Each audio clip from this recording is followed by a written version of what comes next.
Rancid's Indestructible is 20 years old. That's kind of crazy to me. Doesn't seem that old. Oh, this is what I'm talking about. Hawaii, when they have like a hole in the ground or something, they'll put a piece of plywood there. Plywood. Like, that's gonna help. Have you seen any of these tourists? Jesus. Have you seen just people that live here? You can bounce up and down on that thing all day. But anyway, yeah, 20 years ago. God. I remember parts of when that album came out. I was working with the band a lot, so I was kind of I made some memories and I lost others. I was home, but no one was going to the mailbox, if you get my meaning there. And I remember going to see them that summer when that album came out on the Warped Tour. And I went with my girlfriend Jess, who had an indestructible tattoo right across her chest, right under her neck. Indestructible. It's kind of ridiculous, but she was like a punk rock chick. A bit dirty. I used to have to tell her all the time, you're not fucking coming near me until you get in the shower. She's a little younger than me, so I don't know. I don't know what it is, but it seems like younger girls a little dirtier. I don't know why that is, but I don't mean like dirty like, oh, I'm dirty. I mean like they're not super hygienic. Not all of them, but you know, the punk rock ones for sure. But yeah, I remember going to see them on that, and I guess they were good. I don't know, but I remember there was a lot of stuff about that album when it came out. Like people were like kind of divided on it. I liked it from the jump. I liked it from the beginning, and I still like it now. At the time, they hadn't had a record out since 2000. They did the Rancid 2000 thing, which was it's remembered as this like really crazy kind of almost hardcore heavy record. But I listened to it recently, and it's not all that different than what they were doing at the time. Maybe a little less. There was no ska. There was no like reggae type stuff. It was just kind of hard, you know, fast kind of stuff. It was cool, but it kind of came and went. So by the time Indestructible came out in 2003, was it 2003? Yeah, that came out in 2003, right? Yeah. Okay. We're on the same page here. By the time that came out, it had been a couple of years since anyone had really heard from them. My fandom at that time, I don't know, it was about a 5. You know, I was into them, but they just hadn't done anything. And the Transplants thing had come out. And while I like that now, back then, I don't know, it just wasn't my thing. But what's his name? Rob, the guy that raps on that album. I forget. I'll put it up on the screen. He was brought over to Industructable from the Transplants thing. I like him. He was good. Is it Mad Rob? Or Angry Rob? Something like that. Rob Furious. That's like Freddie Mercury when he met Sid Vicious. He called him Simon Ferocious. And he did not like that at all. He did not like that at all. But yeah, so the album came out, and the whole thing was there was a contingent of the fan base that thought they were kind of selling out because they were being distributed by Warner Brothers for that album through distribution, and more so than that, it was just a lot more commercial. But I like that. I think Armstrong he knows his way around the hook, and he did some good stuff on that album. Of course, Fall Back Down. I like Start Right Now. It's that Arrested in Shanghai. No, that wasn't. I forget what that's called. It has a date to it. I don't think it's called Arrested in Shanghai, but that's the chorus hook. The song Indestructible. There's some good tunes on there. Red Hot Moon, which has Simon Ferocious rapping on it. Simon Furious. That's good too. But my bass player, Boston punk legend Nikki Core, was she of course didn't like it because it was too poppy, or I think as she said back then, it's too gay. Because of course she had to like be the badass in like the heavy music. So, and I like the pussy music because I like fucking hooks and shit. So we disagreed on a lot of stuff like that. I think that's kind of what made our shit good though, like our music good, because that kind of pull back and forth, we meet somewhere in the middle and it would be something interesting.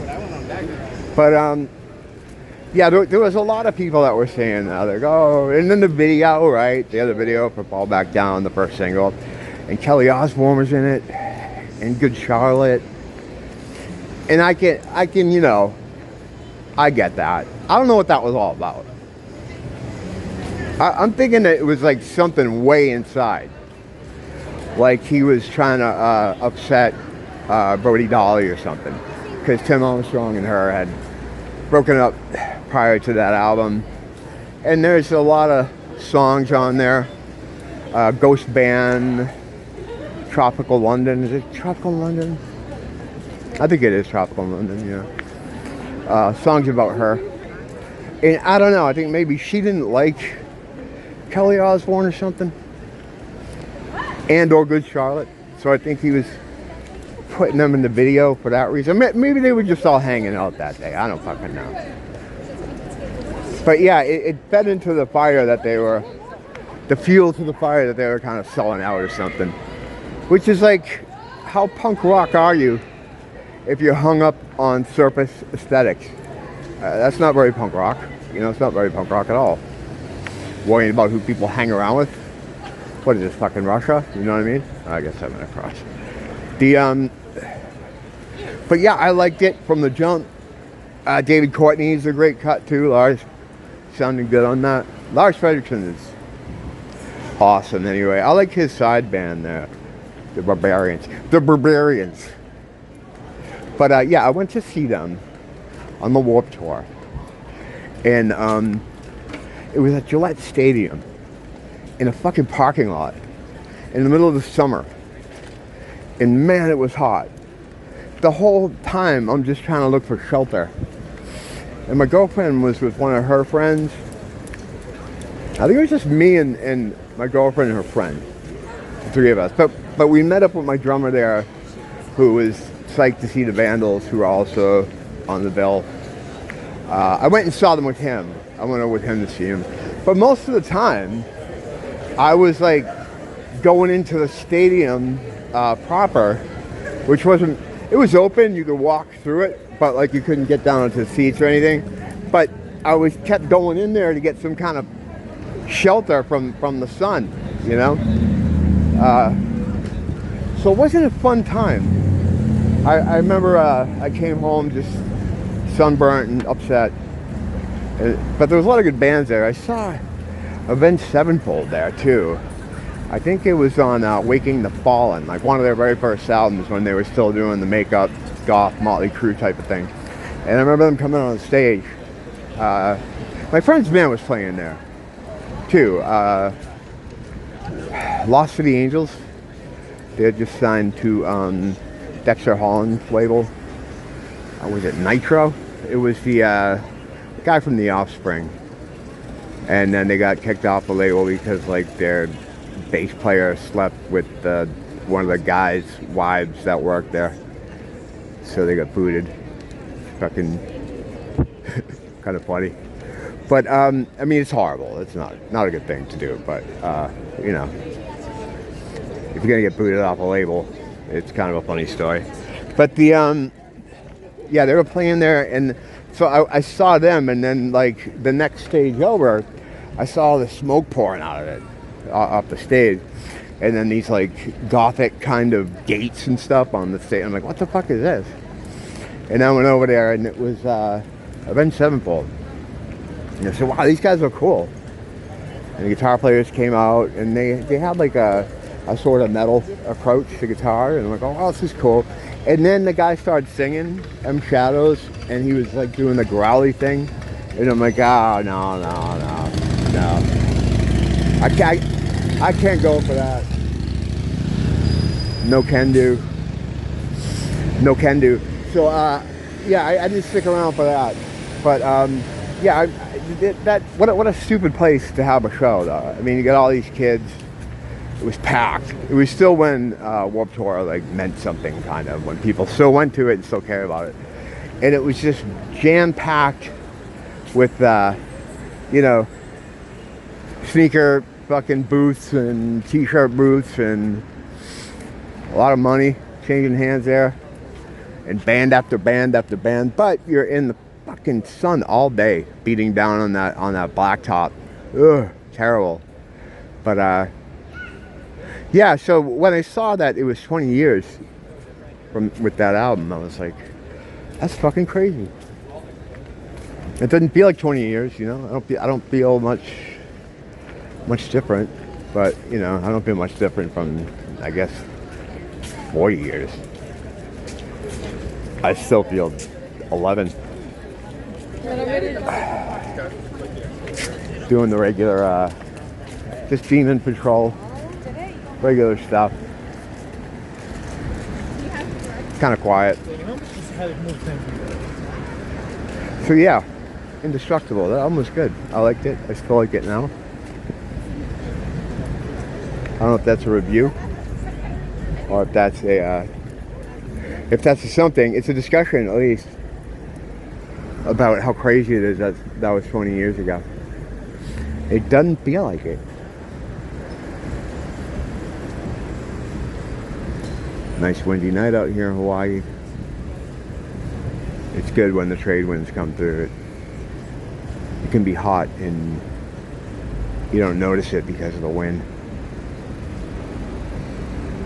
I guess I got nothing. I don't know. I guess I just want to talk about how it's crazy 20 years have gone by since Industructable came out. It's a good album.